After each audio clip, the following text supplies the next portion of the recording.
Hello and welcome to the Mackems versus Geordies. Yes, we are counting down to a certain game on Sunday. It's all starting off. So let's one by one. Let's bring in, and we're going to bring the boss in because I got told off last time. So, hello, Buzzer. You can bring Rob in before me, but you don't bring Scott in before me. How are you, Buzzer? You all right?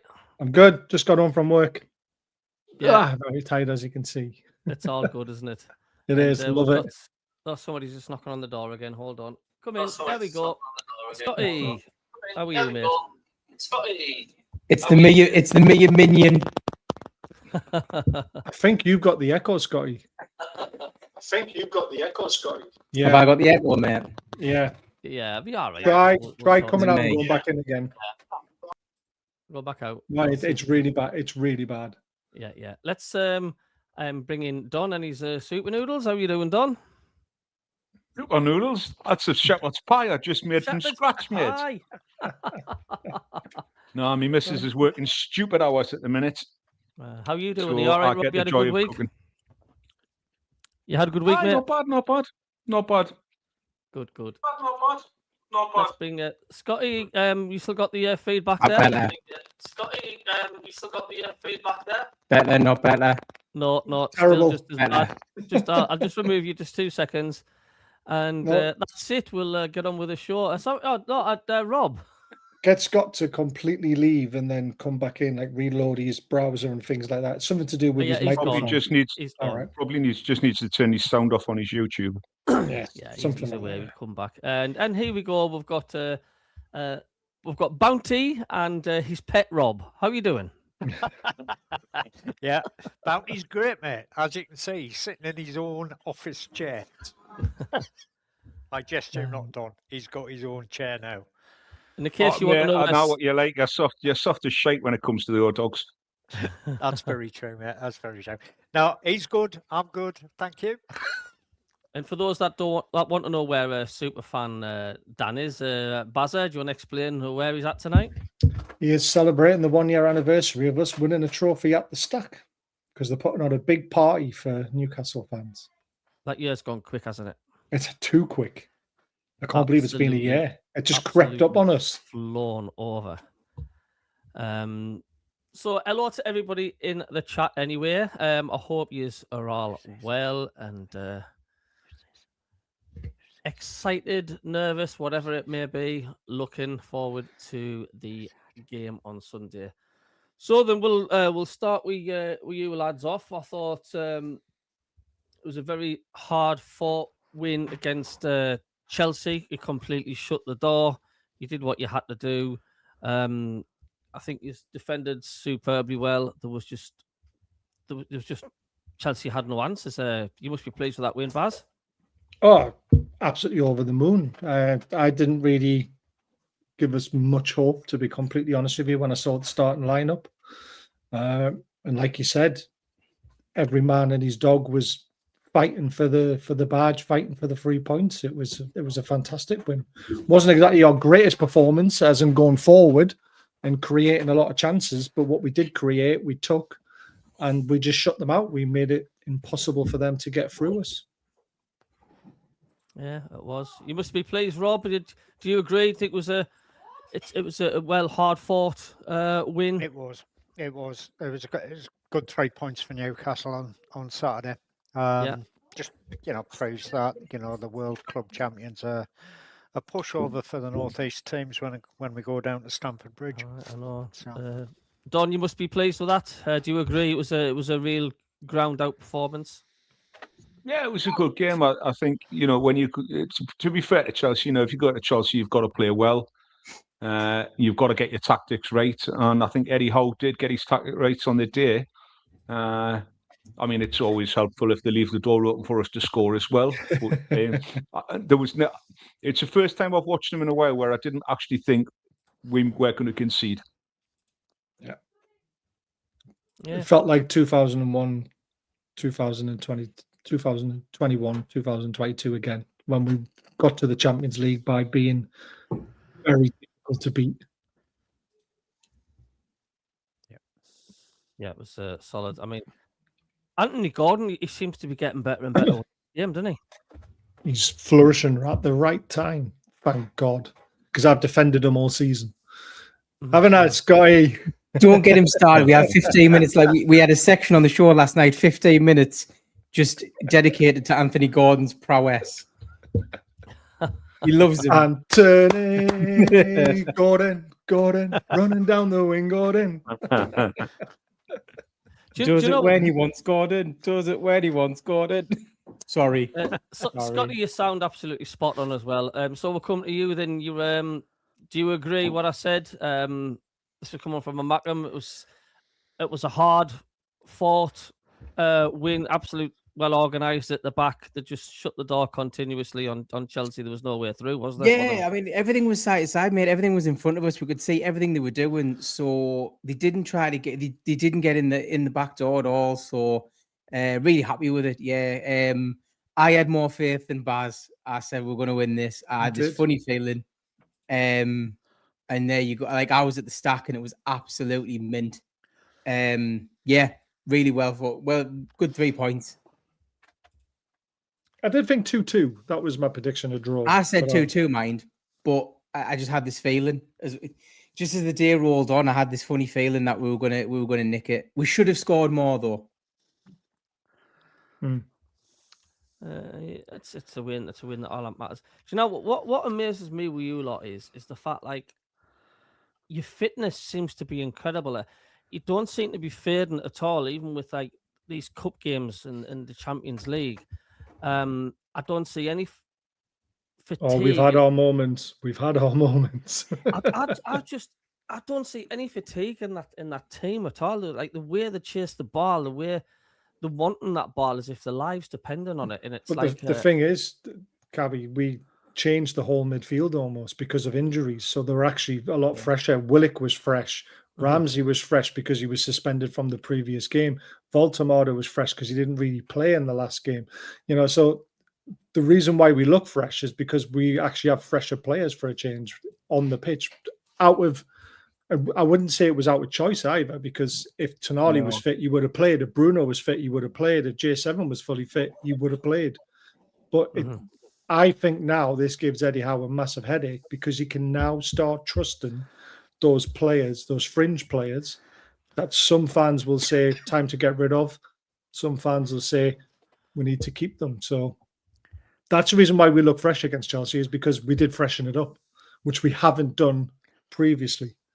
I just goes to show you how important strength in depth is, because that's massive. One thing we're massively lacking. When we've got injuries, we're not like yous where we can we can just continue where we left off. We'll still keep that intensity up. We get injuries and we're just hapless, aren't we, Rob? When we are on our bare bones, it's like, my God, you can tell massively. You can tell when we are. And you couldn't with you lot. You can't. Well, I mean, we do have that horrible statistic when Bruno's out, but we're starting to get better now. It is. Finally. Absolutely. Is he still out for Sunday's game, is he? Or is he back for Yes, that one, guys? I believe he's still out. I think Miley's got a chance of making it, but Bruno's still missing, unfortunately. Did you say that, Baz? Ring. But our midfield's coming good without him, though, as well. Exactly. This is what I mean. We're now starting to gel with the other midfielders now. Yeah, I mean, Ramsey, I tell you what, I'd be worried about him. Just because Bruno's out, I think Eddie's found a way to work it now. I wouldn't be too overconfident that Bruno's out. Like, and plus, if Bruno was available, you wouldn't start because he hasn't had that game time. I wouldn't throw him into a derby if he was available.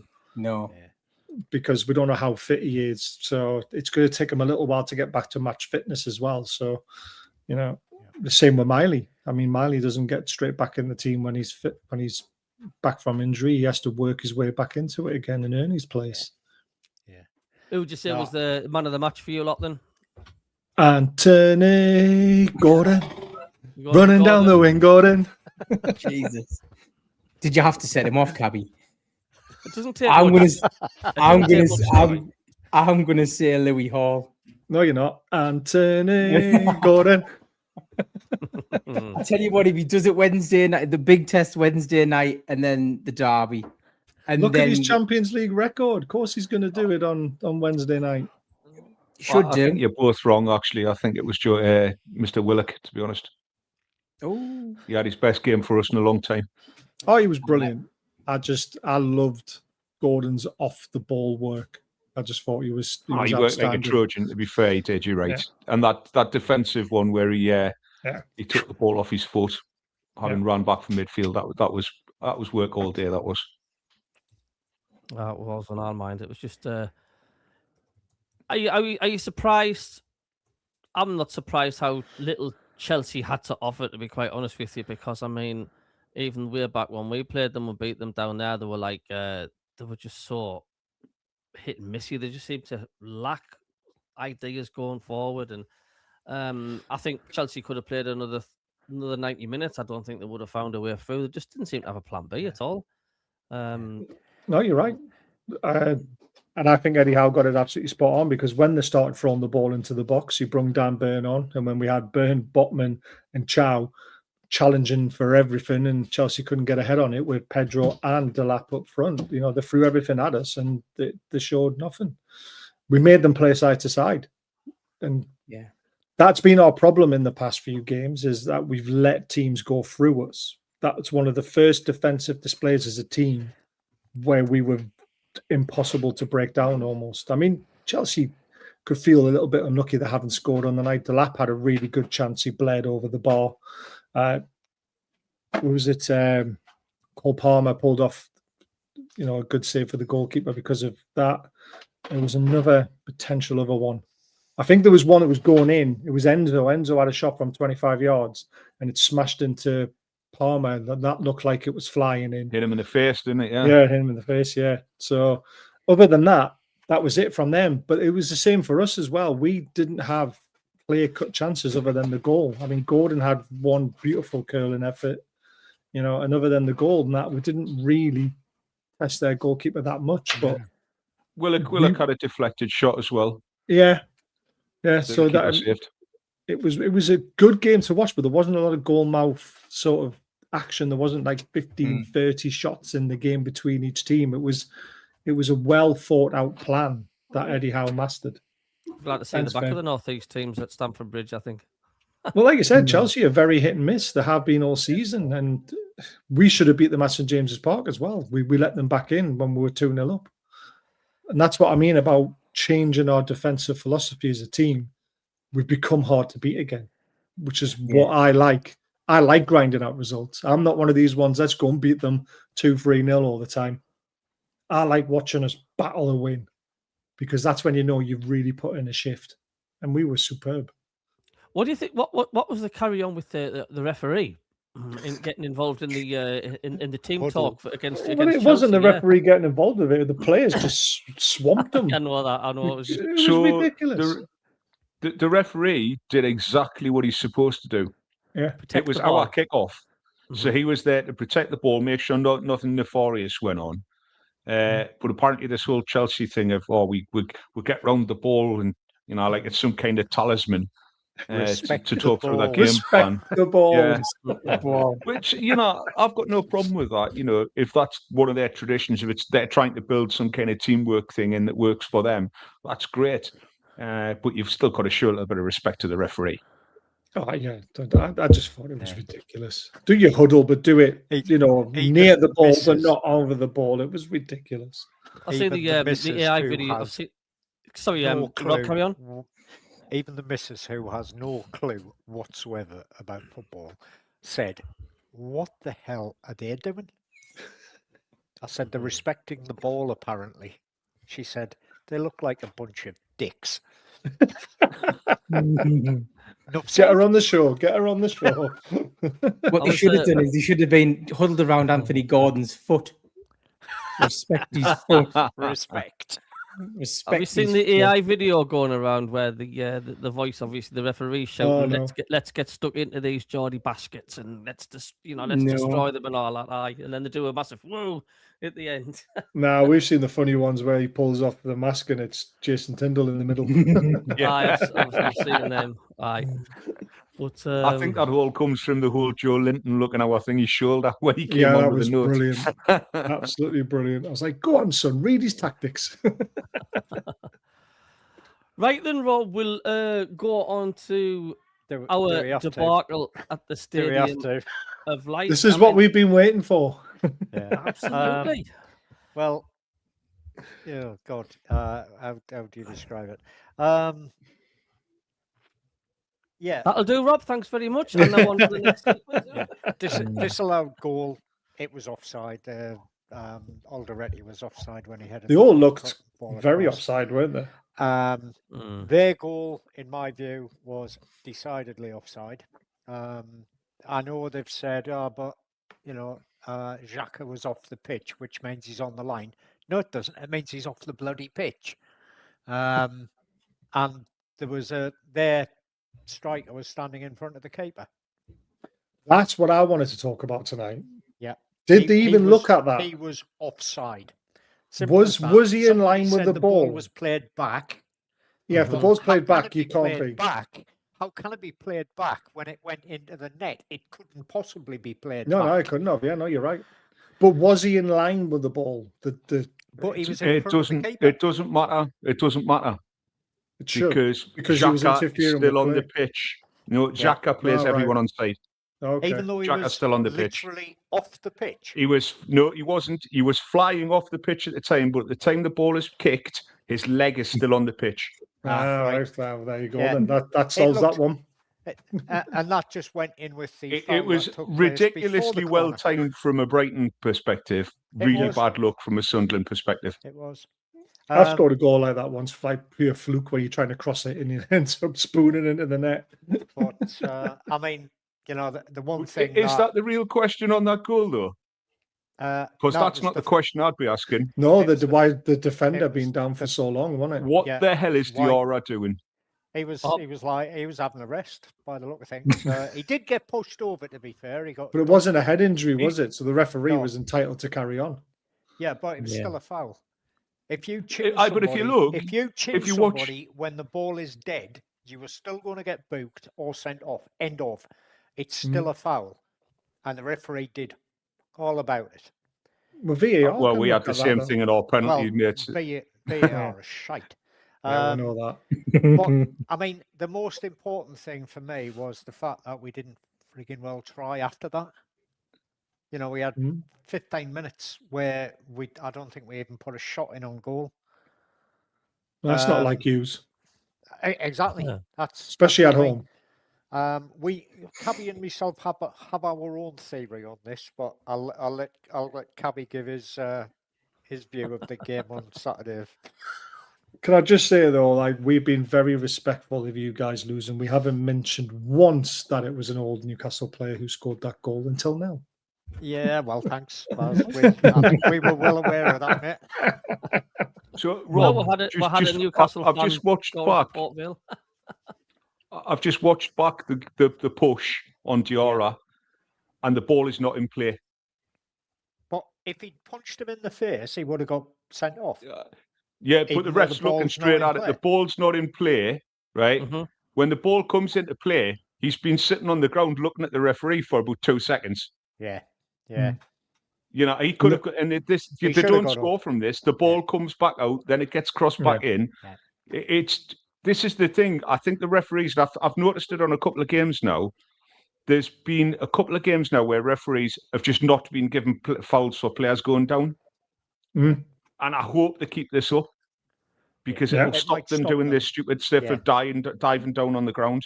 Yeah, that's true.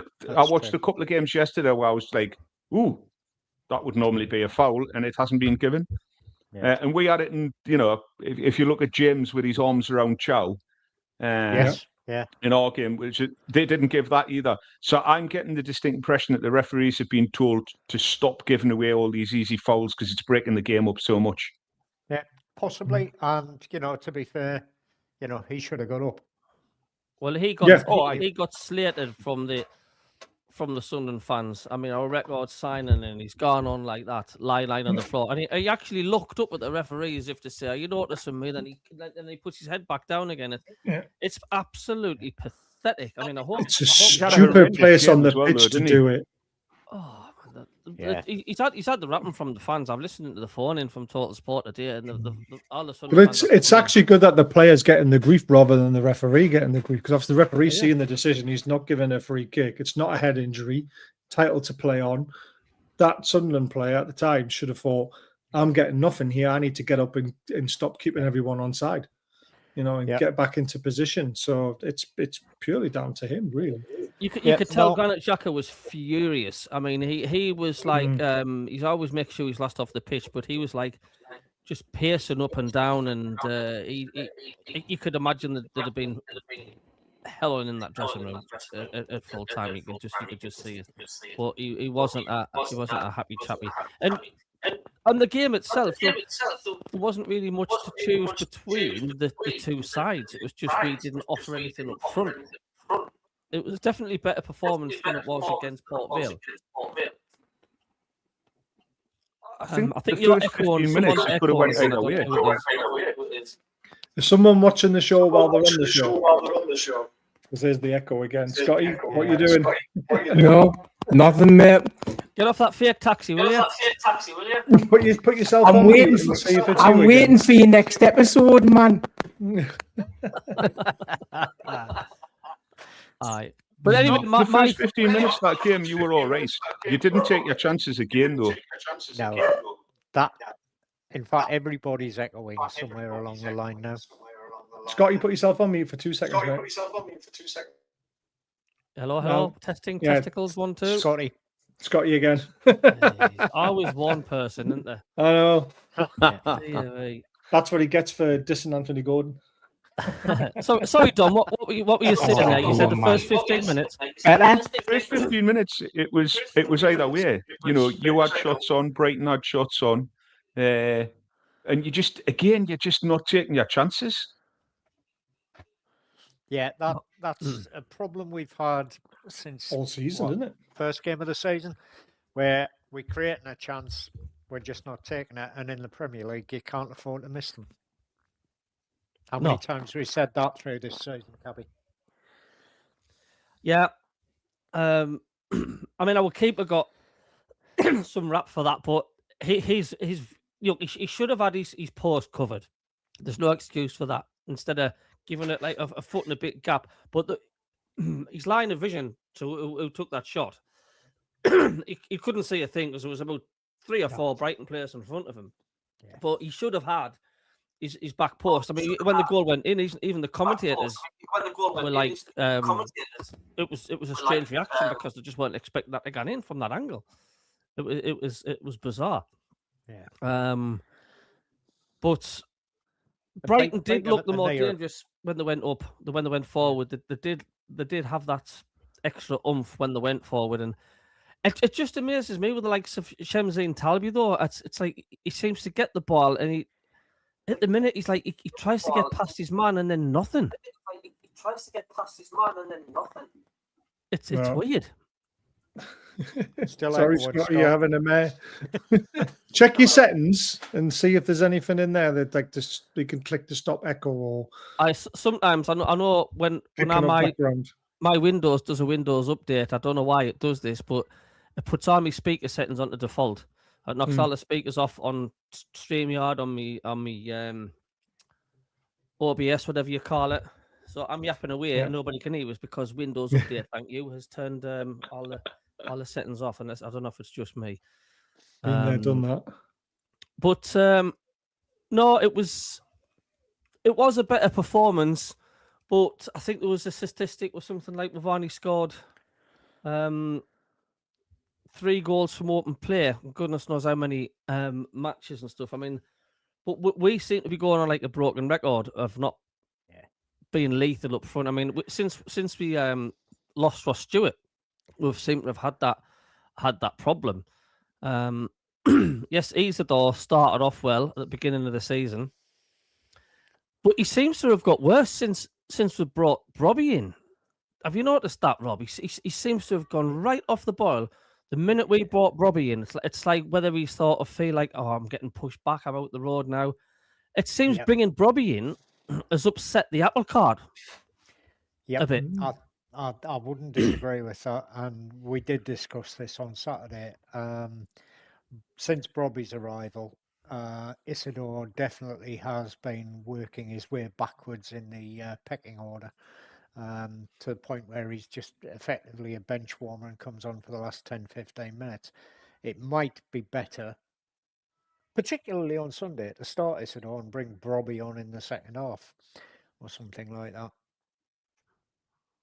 Flatten a few defenders when they're tired, because they'll just bounce off him because he's such a monster. Someone says, "You're not echoing at all." No, it's not me. I'm definitely not echoing. It's not me. Brentford 1-0 up. Okay. Brentford are on fire. We talked about that last night, didn't we, Don? Yeah. They're 6th place, Brentford.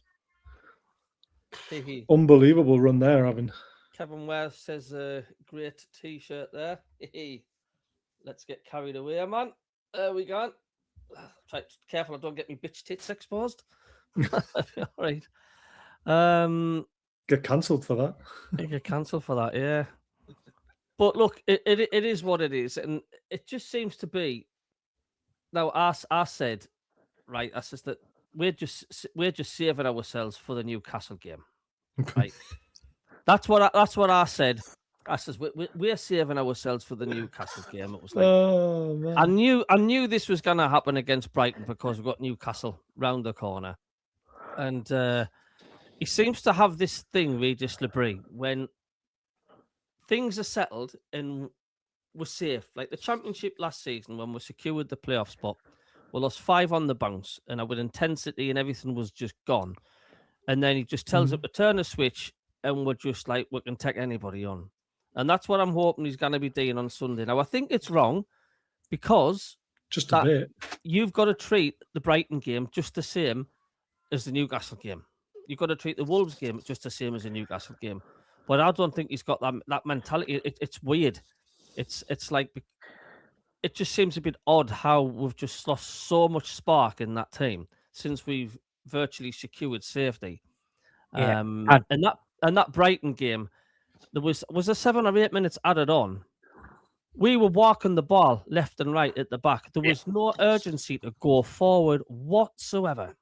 Nothing at all. To me, indicates that he's saving the whole energy and everything for Sunday. But some might disagree, some might agree.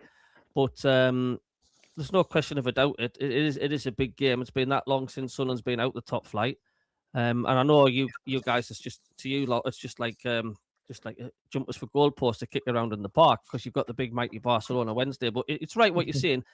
It's Sunderland's first derby back in the top flight for how many years?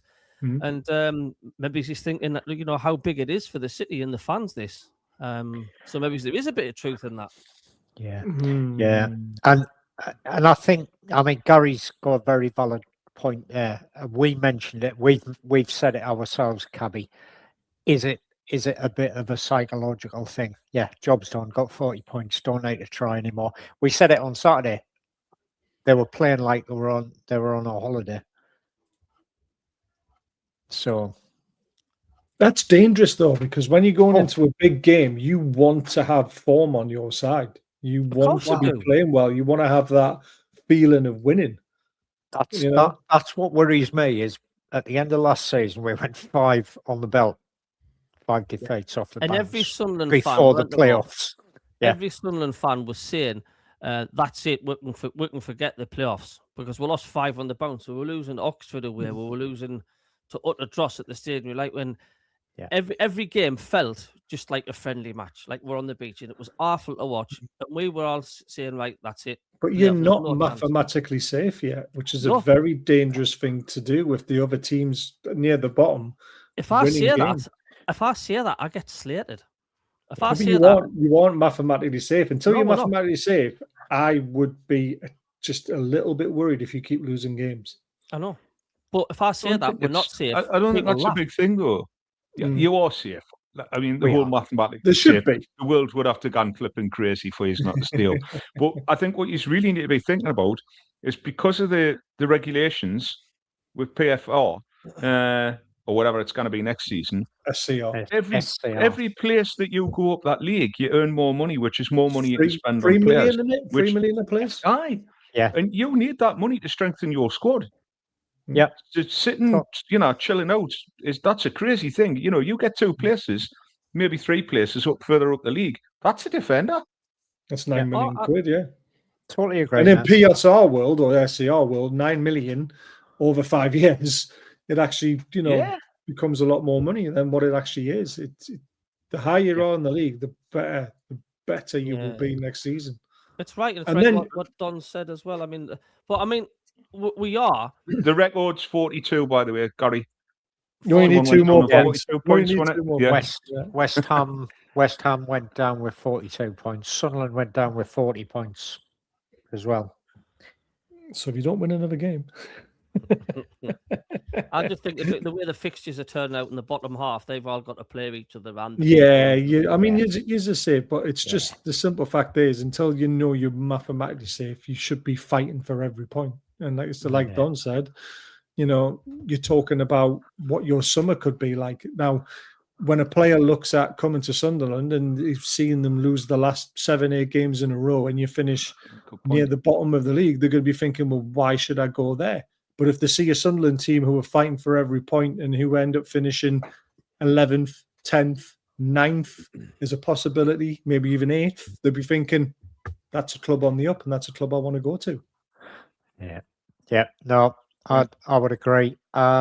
Interesting comment by David Graham about how long will Register Bray last. This is Eddie Howe out coming Sunderland's way. I know David's not suggesting for 1 minute that we get rid of LeBrie, but there were quite a few comments on Saturday afternoon on social media. I've seen them. Yeah. Crazy. Same idiots that, well, not the same idiots that you've got, but the same sort of idiot as your guys have got with Eddie Howe.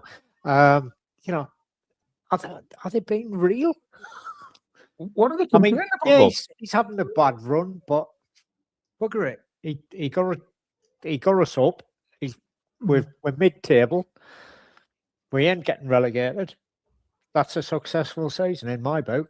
When everybody had us nailed on to be in the bottom 1. So what are they saying he's doing wrong? Well, because he's tactic that we've gone off the boil. This is the thing. There's sometimes you can question Eddie Howe because sometimes you think you didn't get your tactics right there or you've left the substitutions late. But I've watched, me, I watch most of the Sunderland games. If they've got a chance to watch it, I'll watch it. Yeah. And he hasn't got his tactics wrong. It's not him that's getting it wrong. It's the players. Yeah. No, totally agree, mate. Absolutely stupid in my view. And I think, but it's these fans though who got a little bit too ahead of themselves, isn't it? This is the thing. It's the fans that were dreaming of Europe and who were dreaming of finishing above Newcastle, and now that's fallen apart a little bit. Yeah. Some of the fans are unhappy, and again, they are entitled to their opinion, but it's a ridiculous one because the simple fact is there's not many clubs come up from the Championship these days and finish in a European spot. So, you know what I mean? It's that, coming up from the Championship and staying in the Premier League's difficult enough. Finishing in the European spot it's really hard to do.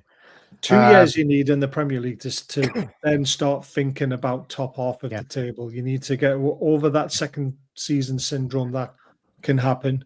Once you get rid of that, and then you start getting that Premier League money rolling in, all the TV money rolling in, you then have the chance to be ambitious again and then start looking up the table. Yeah, it's right what you're saying, though. I mean, this is what happens when the bar gets risen, isn't it? And it's like when you did. Well, it does, you got excited, didn't you? Well, yeah, you all got excited online, and I don't blame you. You got carried away, but you're now being put back in your box a little bit because we're obviously ahead of you. Is we're in the quarterfinals. Sorry, almost in it's quarterfinals of the Champions League, isn't it? No, Next round. Next round of 60 of the Champions League, and you're looking at us and going, I wish we had that.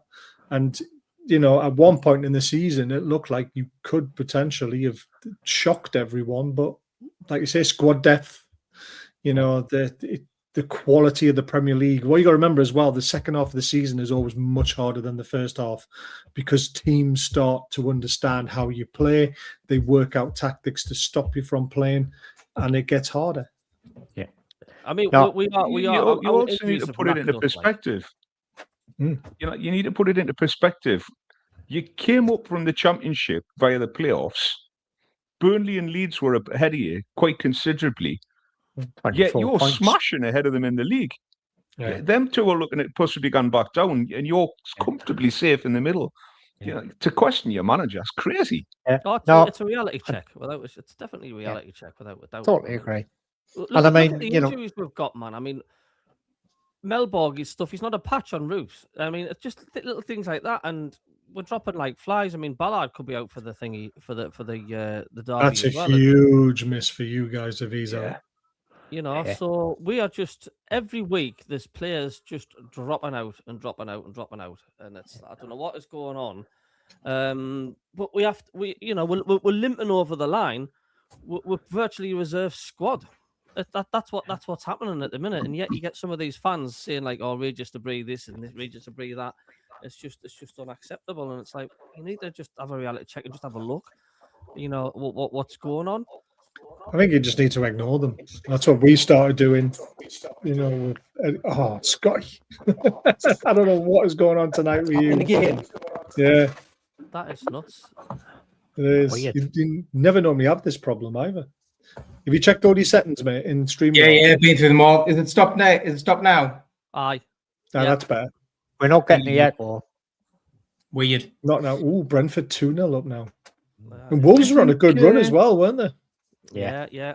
Brentford are. Do you think Xhaka has come back from injury as good as he was beforehand? No. Ooh, good question. Because I watched him in that last game and he does not look happy. He's not 100% fit, I don't think. The thing is, before the derby game in November, December, whenever it was, he looked out of sorts for a couple of games before that. And we said he's not putting the effort in. He doesn't want to pick up a yellow before the derby. And that's exactly what it was. And I've got a feeling that the same thing's happening is he's marshalling his own resources because he knows the biggest game in our season is coming up on Sunday. Because, it doesn't matter where we finish in the league. But if we beat Hughes twice, that the fans are going to be happy for at least another year. So, and our Afcon players they're not the same when they came back. I mean, on Talk Sport with the Hawksby and Jacob show, that actually got a mention is the fact and that's where any club. It's like when the Afcon Cup of Nations is over and the players return to their clubs, they're never the same player for the rest of the season. And that's what they said. And since they've come back, they haven't been a patch on what they were before they went away. It's why it affects them, I don't know, but it's done something. Colin Major's got a very, very valid point, I think, in his comment there. Our players are just not as committed as they should be because they're afraid of being injured before the World Cup finals. And I'm sure the same applies to Newcastle's foreign contingent as well. I think it happens with every player I'm sure in every team. When they get closer to the end of the season and they know they're in the World Cup squad, they kind of want to protect themselves a little bit, don't they? You see, I don't think that applies to Newcastle because we've got such a large English contingent. They're still vying like hell for their places. Yeah. If you think about it, Lewis Hall, he doesn't know whether he's starting. Tino Livramento, they don't know. You'd hope they'll get in the squad, but the same with like Dan Burn. Dan Burn's gone off the boil. He might not make the England squad. So they're all working same really for hard. Gordon as well. Gordon's got to keep fighting for his place as well. Yeah. That's what's benefited us. Quite probably, yeah. But yeah, But for but the with players who were African going to Cup of walk Nations into it, yeah, exactly. Yeah. Interesting comment from David Graham there. What's your thoughts, guys, on risk of Spurs going down? yeah, I think it's absolutely hilarious. I think they're going to go down. I really do. One swallow does not a summer make.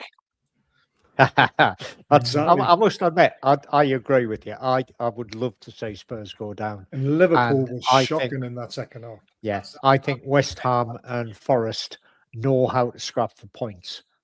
Tottenham don't. Tottenham don't know. They're not used to being in this situation. I think Spurs' problem is they've got to play them. Yeah. There is 6 pointers coming up for Spurs. Yeah. Yeah. I would love it if they went down. It would be such a reality check. I watched them against Liverpool, mind, and the look defensive. But on yeah, the but Liverpool side, was shocking. Awful.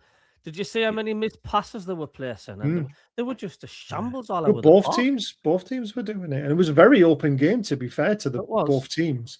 It was enjoyable to watch, but you were tearing your hair out with some of the final third passes and that, thinking, Jesus Christ, this is supposed to be the 2 of the big 6 in the Premier League. And you're thinking, Jesus, we could have thrashed them on it on that night easily.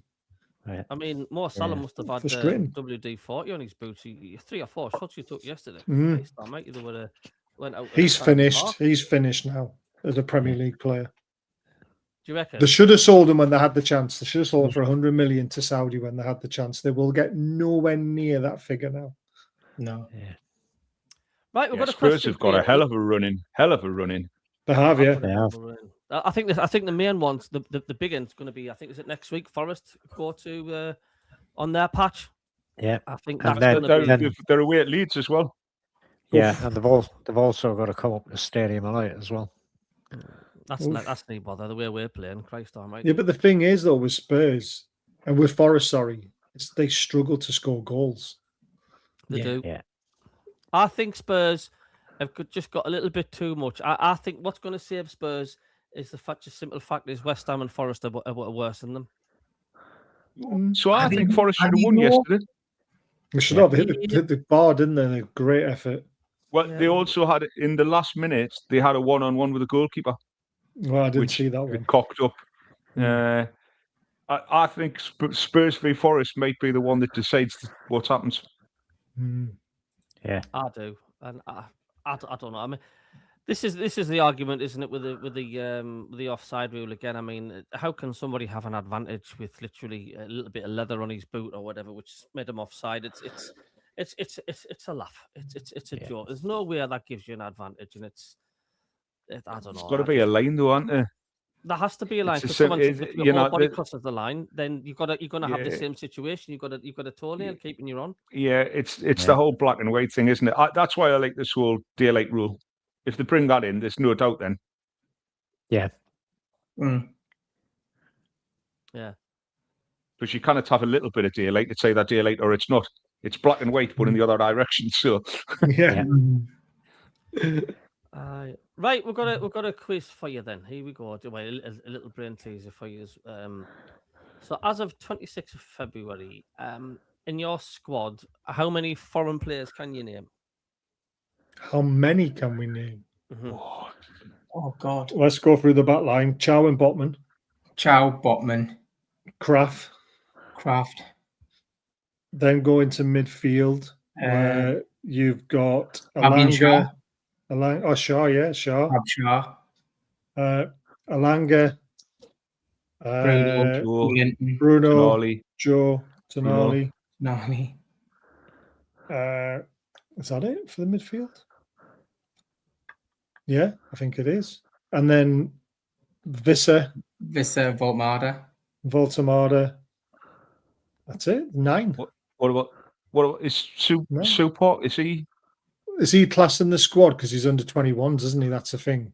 So we're talking about the main squad. 25, yeah, the main squad. Yeah, the 25. Because we've got like a really strong English contingency. So Asula, yeah.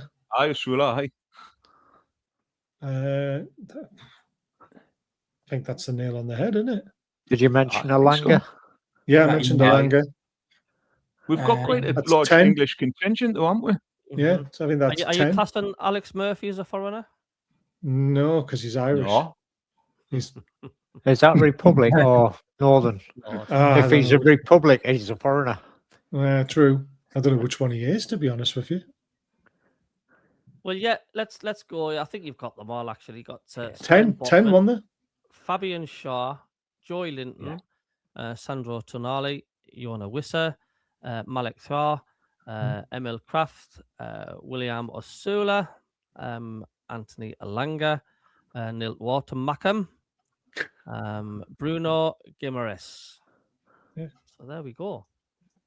Yeah, I think we nailed that. Yeah, I've actually you have got quite a few. Got loads of English.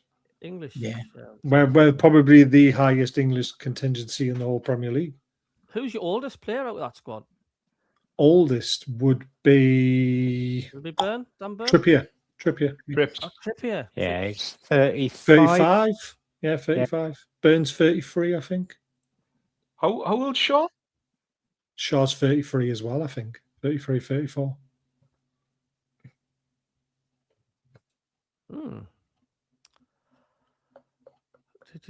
Right, you know what time it is now, don't you?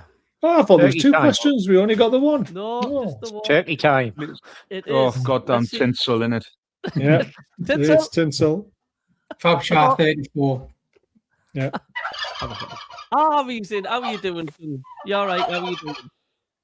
All right, that's good to hear. Yeah, he said he says he's been accepted into a band, and the reason he got in is because he's actually bringing his own drumsticks. So yeah, he's actually chucked the bits for that.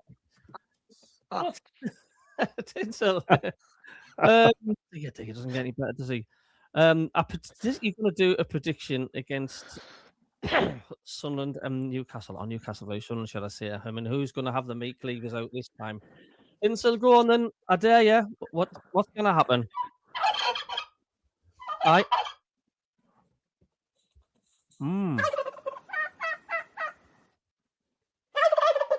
Right. He said there's going to be a sending off for either side. He reckons Anthony Gordon's going to get sent off, and he reckons our goalkeeper's going to get sent off. That's a And weird one. it's going to end 1-1. That's what Tinsel says. Okay. Tinsel's never been right, though, is he? Because Tinsel's a dick. Baz, what do you reckon? I mean, do you know what it is? It's sending off, are you? No. Well, if we are going to get a sending off, it's going to be Joe Linton. Because we discussed this last night, and Don pointed it out very rightly that he's got a hot head, and sometimes he doesn't know how to cool it. A lot of people think we're going to walk through years. I don't think we will. Derbies are always a difficult game. I mean, the last time we walked through years was when Shola and Carroll scored a brace each and we beat you 5-1. And that was a lot. No, Kevin Nolan scored a hat-trick that day. Kevin Nolan's got a Halloween, mate, 31st of October. Yeah, a long, long time ago. That was last century, wasn't it? Yeah. So Just about. Yeah, and we know what happened after that. I think we're going to win. I think we're going to get our payback, but I don't think it's going to be as easy as what a lot of people might think it could be. I still think it'll be a 2-1 or a 3-1 win. 3-1 sounds quite comfortable. 3-1's never comfortable. Depends on where you score the goals. It could be 2-1 until the 95th minute and we score the third. What do you reckon, Don? 3-0. You're going for a comfortable 3-0? Don's on the comfortable side. I'm not. You've never scored against us yet, have you? That's a good point as well. We don't need to. We don't need to. At the end of the day, you're not scoring goals. You don't have. We're not scoring goals. You don't look like you've got anybody who's likely to score goals. Yeah. Well, we've got Voldemort. Yeah, but he's not playing up front anymore. We've moved him to midfield. Get rid of that problem. Play him in defence, Don. It doesn't bother us. There's a chance he might not actually start the game, to be fair. Oh, that'll ruin a good run for us then, won't it? It will, exactly. Oh, dear me. Scotty, what do you reckon's going to happen? 2-0. 2-0. I think we'll get a quick one in the first half, and then I think we'll kill you off in the 85th on the break. on the Like break, yeah, when you're going for it. And I think it'll be Baz's favourite player. Anthony. Yeah, Gordon. Yeah. Trusty the clown. I know who he's going. Yeah, I think it'll be Gordon. Okay, Rob, what do you reckon? Nils apiece. Ooh, 0-0. 0-0. No chance. No chance of you keeping us out. Actually, when you're talking about a player getting sent off, I think the player that's most likely to get sent off is 09. Ah, yeah. If he's playing, yeah. If he's playing, 'Cause Well, he'll Ballard's kick not going to be somebody playing, up is a he? height. He'll kick somebody up a height. Yeah, but 09's not a central defender. So. Yeah, but if Ballard's missing, how are you keeping us out? I don't Wait, know. I don't know if it's been. get Truder in. Get Truder in.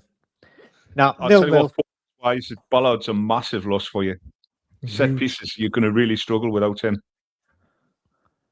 We'll have to see. It's something to do with the ligament, but it's not been confirmed yet. But I wouldn't be surprised. I mean, if we just have Roofs back, it's going to help. What He's am a I good going to? goalkeeper. Yeah, he is. What am I going to go with score wise? I'm going to go 3-0 Sunderland. Keep with tradition, away from one. Oh, Remember we had that chat a couple of weeks ago about not giving you people an idea of the ridiculousness because it makes them say stupid things. And being realistic about your score results and stuff like that. If you win 3-0 on Sunday, mate, I'll come on and apologise. If you win 3-0 on Sunday, I'll show my arse in Fenix window.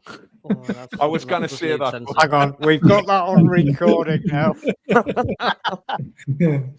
Christmas display, Bats. Yep.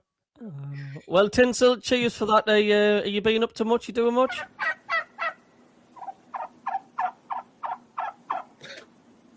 All right, he's not.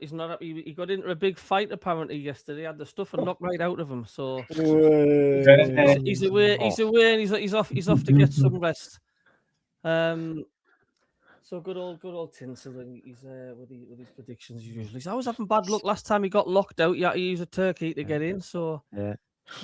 So, did he get a bit of a basin yesterday? Did he, Cammy? I think he did. One of the two. Oh, for God's sake. Anyway, then let's have a bit quick on Barcelona coming up. Are you a lot confident? I was a lot more confident after watching the last two displays. Yeah, I didn't think we gave ourselves much of a chance until we saw the way we played against them, and then also played against Chelsea. I think we could shock them. I really do. The only thing is can we shock them and then keep them out? It's going to be a very interesting football match. And is that last minute goal really going to bite us in the arse? To be honest, I think we've got as much of a chance as any of the other teams are in. Probably more so than Chelsea and Man City. City. Spurs are out of it at 5. Did they get beat 5-3 or was it 5-2? Yeah. And then there's only Liverpool have got a chance, obviously only 1-0 down, and they've got a home leg. So they should be probably getting that back against Galatasaray. And no Galatasaray supporters either.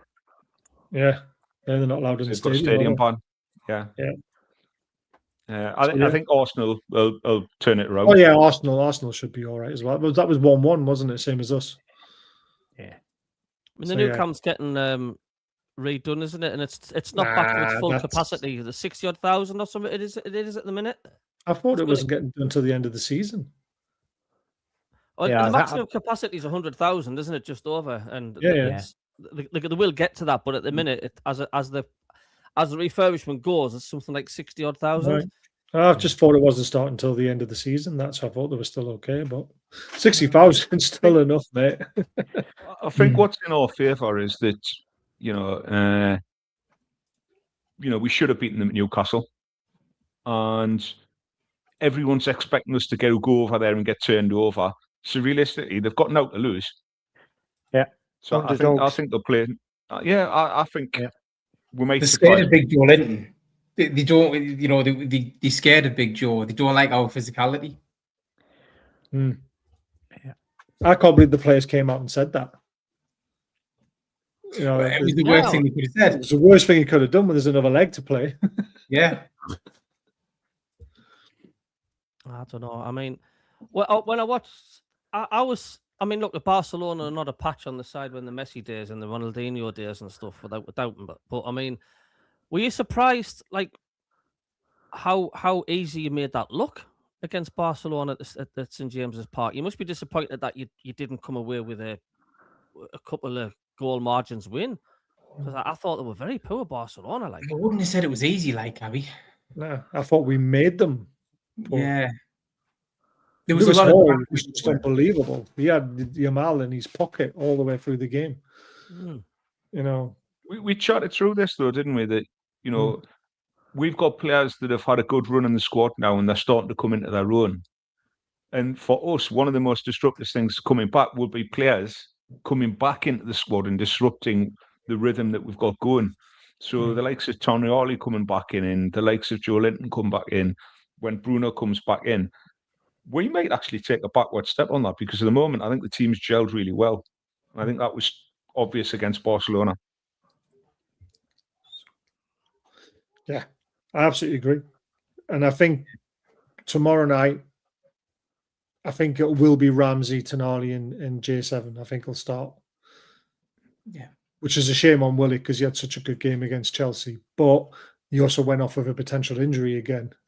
It's just Willick's luck, isn't it? He has a cracking game, and then he goes off with a potential little injury. We haven't had an update on that yet either, so we don't know whether he's fit enough to start. So, Scotty, you got your sound back. What do you reckon for Barcelona? Are you confident? What do you think the game plan? I've been confident all along. I've said I think we'll go there. I don't think we'll turn them over, but I think we'll come away with a win. I'm going to go 2-1 Newcastle. I genuinely think they did not like our physicality, and they've come out and actually said it. Well, that's not going to change from us. It's in our DNA to be that physical. My worry is we use too much physicality in the Champions League, and then for the Derby day, we're a little bit exhausted. That's me worry. But you mean that's my hope. But this again, though, the thing for you guys, if we beat Barcelona, you're going to be shitting yourselves even more, because we're going to be on a massive high, and there's nothing better than the adrenaline of beating Barcelona. Get yourselves through to the quarterfinals, and then beating Sunderland on a Sunday. The only thing is, as well, literally become heroes. He can turn it around a little bit as well, because he is getting players back. So, and the players that are coming back are playing well, so he might start some of them against Sunderland and be okay. So I'm not worried about either. I think we'll 2 wins. I think we've got a massive season. There's one thing that we haven't talked about that's going to probably have a hell of an influence on the game, and that's the referee. Referee and VAR in the Champions League. You're absolutely right. They're more stricter, aren't they? The fact is, but the problem is as well. If you watch the games in the big stadiums, like a PSG, they bow to the crowd so much, and in a stadium like the New Camp, we could find ourselves playing 12 people. Well, we did against PSG last time when we drew 1-1. Yeah. So So I think that might have an influence on what happens on Wednesday night as well. Yeah, I think you're right. And by the way, someone said that Barcelona won 5-2 recently. Fantastic. They've scored 5 goals. What happens after you have a big result? You struggle to score in the next game. Yeah, Barcelona generally score another 5, though. That's the downside, Baz. Sevilla's not a particularly strong team, to be fair. No, Yeah, exactly. They're not. There's only 2 teams in their league, though. 3. 3. That's not not Madrid as well. 5. There's not many. It's not like the Premier League over there. No. That's true. The thing. Yeah, it's not like the Premier League over there. It's a different ball game. Yeah. They like time on the ball. They like to pass it around nicely, and then when someone gets in the face, they find it difficult, and that's what we'll do to them again. Yeah.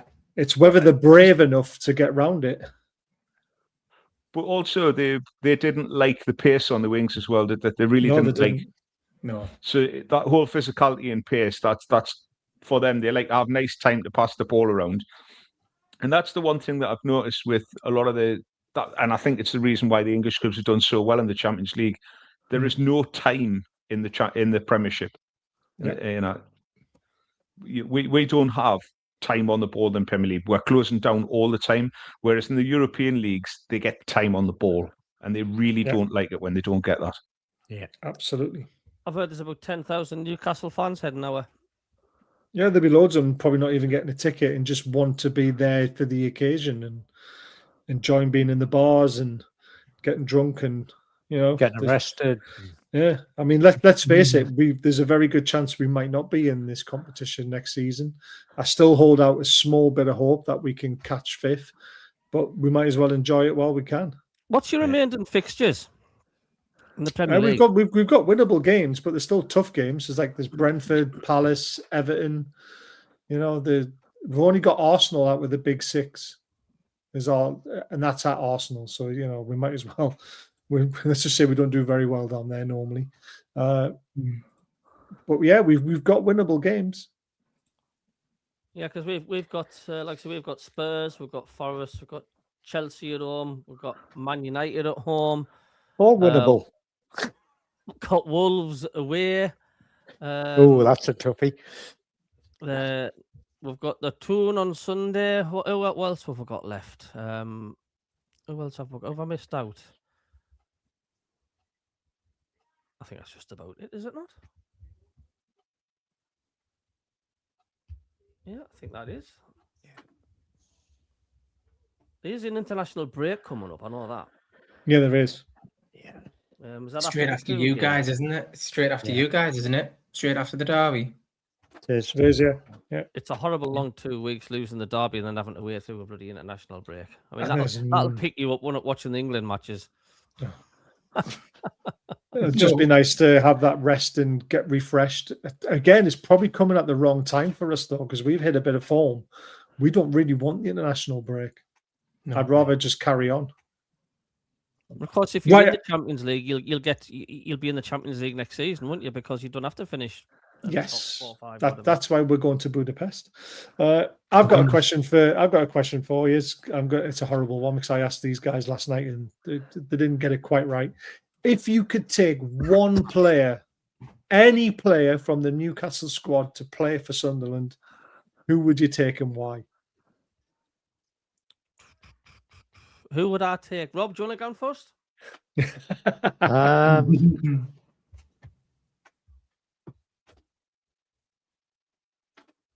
Who would you take and why? Difficult one. Surprised you've not said Walter Mackems.